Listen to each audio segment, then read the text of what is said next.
We all remember the line that greed is good, but when it comes to gold and silver prices, let me tell you, fear is even better.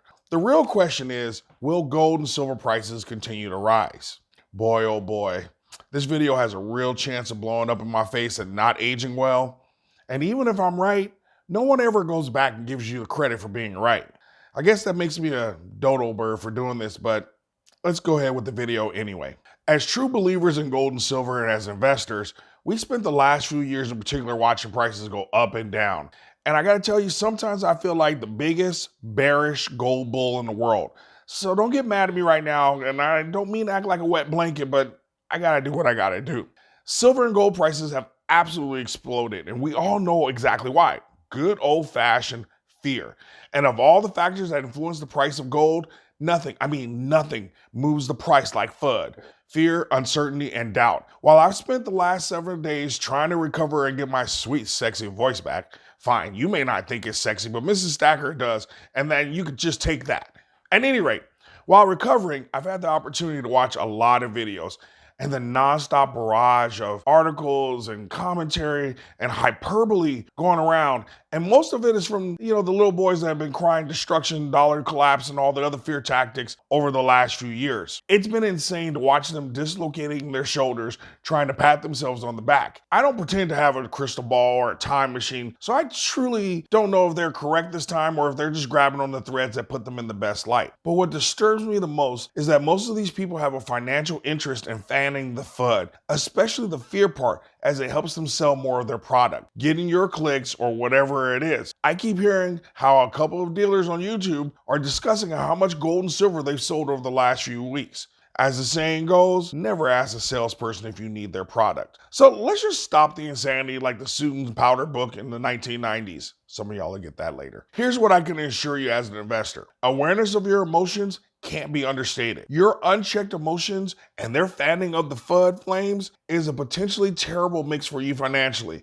Don't get me wrong. There's a time and a place for many of these emotions. Fear, greed, FOMO, skepticism, uncertainty. But for the last 2 weeks or so, you've had a front row seat to the Power of Fear show, which has showcased how fear can really move markets, especially the gold and silver market. And I hate to say this, but what we just went through wasn't really the fear show. That show has yet to come. Right now, we've only been dealing with the hype, the hyperbole, and the hysteria, but not the real fear. Not yet. As I see it, the challenges in the banking situation was just perfect timing for all the people who have been complaining that the Fed was going to break something, and that allowed all the doomsayers to run wild and get everyone all worked up. When I examined the situation, as I explained in my previous videos, these issues were more about people creating the thing they feared most, and it looks like a real crisis and had all the elements, but it really wasn't. Let me give you an analogy from my childhood. As I've shared before, I grew up poor. So there weren't any Calgon take me away moments going on during bath time. Some of you old enough to remember those commercials and get that joke.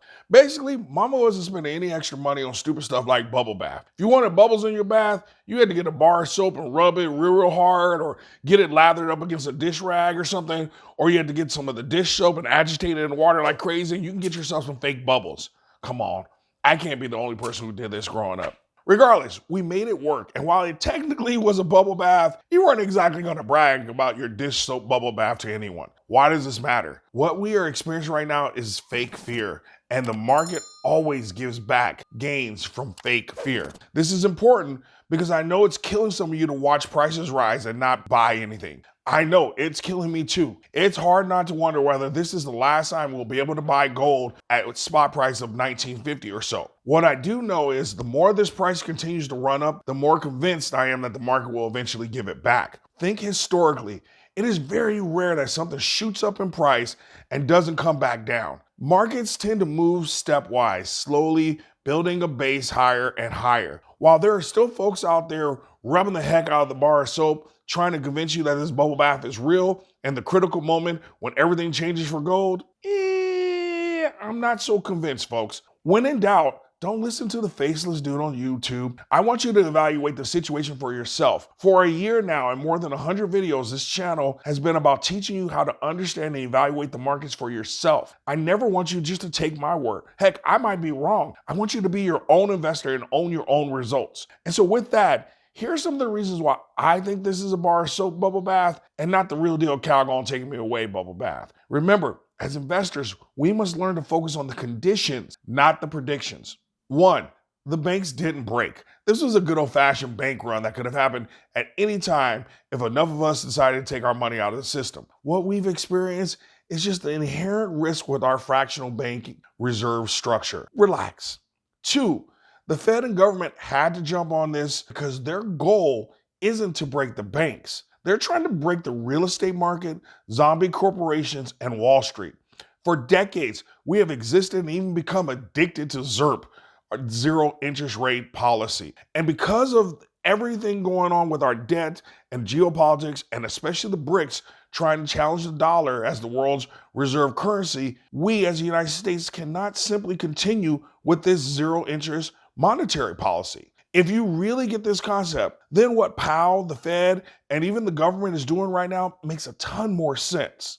3, regardless of my feelings, saving the banks was the right decision because it could have created a real deflationary death spiral or a deleveraging of our monetary system and completely unraveled everything. Again, they are after a very different culprit. 4, inflation has come down, but the numbers are still far too high, folks. 5, unemployment is slowly increasing, but is not at the levels that would combat inflation. 6, the bank bailout, or whatever you called it, is not, and I repeat, is not quantitative easing, as some have reported, and it's not money printing, so it will not result in higher inflation. We'll have to say that for another video. 7, even with this additional $300 billion added to the Fed's balance sheet, the Fed did not stop QT, as it continued to let assets roll off of their balance sheet, so you got to remember that. Number 8, we still got a quarter-of-a-point rate increase, and while Powell played dovish, what else was he supposed to do, y'all? He had to play it soft in order to calm the markets down. But if you really listened, he said there will be another rate increase, that rates will remain higher, that rates will remain at this level longer. And in other words, there will be no pivot and rates will be higher through 2024. He essentially said, we will continue to raise rates. We just have to be a little more stealth about it. And that's why he referenced QT as having a similar impact as rate hikes. Where am I going with all this? I'm sharing this because I don't want you to fall for the okie doke. Fear cannot be sustained over long periods of time. Being in a continued state of fear can be detrimental to a person's mental and physical health, which is part of our fight or flight syndrome. Over the year, you've heard me share advice from some of the smartest investors of our times, and a common theme of their advice is doing the opposite of what the crowd is doing, being greedy when others are fearful, being fearful when others are greedy, buying assets when they are out of favor, buying low and selling high. Value and price are very different. All the other things that I've shared. What most of us are wrestling with right now is FOMO. Did I miss out on this buying opportunity? Should I have bought more gold when I had a chance?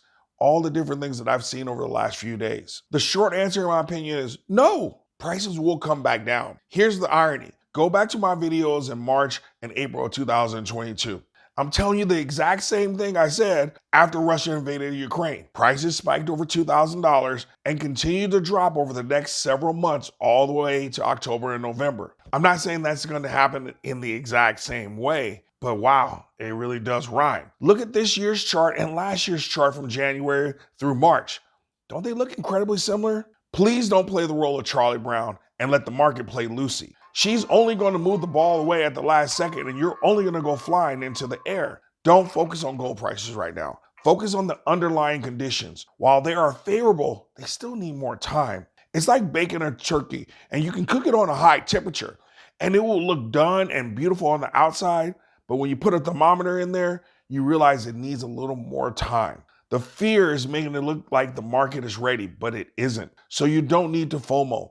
Trust the conditions, your ability to assess what's going on in the market, what history has shown you. And if your assessment is similar to mine, well, you'll be waiting on the sidelines with me while we're waiting for prices to fall back down so that we can buy for cheaper, because you will win this game only by buying low and selling high. In the comment section, do you think gold and silver prices will come back down?